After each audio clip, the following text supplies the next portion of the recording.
ये चुड़ैल है। चुड़ैल का बिल्कुल सही निकल दिया।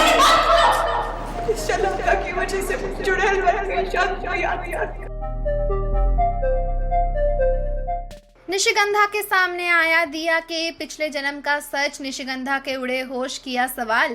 कलर्स टीवी के शो सुहागन चुड़ैल के अपकमिंग एपिसोड में हमें ये देखने मिलेगा जैसा कि निशिगंधा अब तक इस बात से अनजान थी कि उस राजा की बहन जिसने निशिगंधा और निशिगंधा के प्यार शांतनु की जिंदगी बर्बाद करके रख दिया और निशिगंधा को चुड़ैल बना दिया, वो कोई और नहीं बल्कि दिया ही थी। यानी कि दिया अपने पिछले जन्म में शलाका हुआ करती थी जो कि राजा की बहन थी और उसी ने सारा षड्यंत्र रचा था। और अब ऐसे में जैसा कि दिया की तस्वीर महल में देखने के बाद निशिगंधा के मन में ये सवाल आता है कि आखिरकार 208 पुरानी तस्वीर में दिया कैसे हो सकती है। और ऐसे में जब वो दिया से सवाल करती है तो दिया कोई जवाब नहीं देती।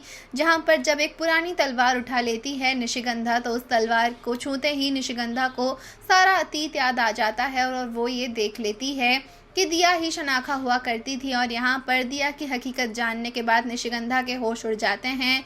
निशिगंधा को सब याद आ जाता है जहाँ पर वो दिया पर ये इल्ज़ाम लगाती है कि आखिरकार वो दिया ही थी जो पिछले जन्म में शनाखा बनी हुई थी और उसी ने निशिगंधा को चुड़ैल बनाया है और शांतनु यानी कि उसके प्यार को उससे अलग कर दिया।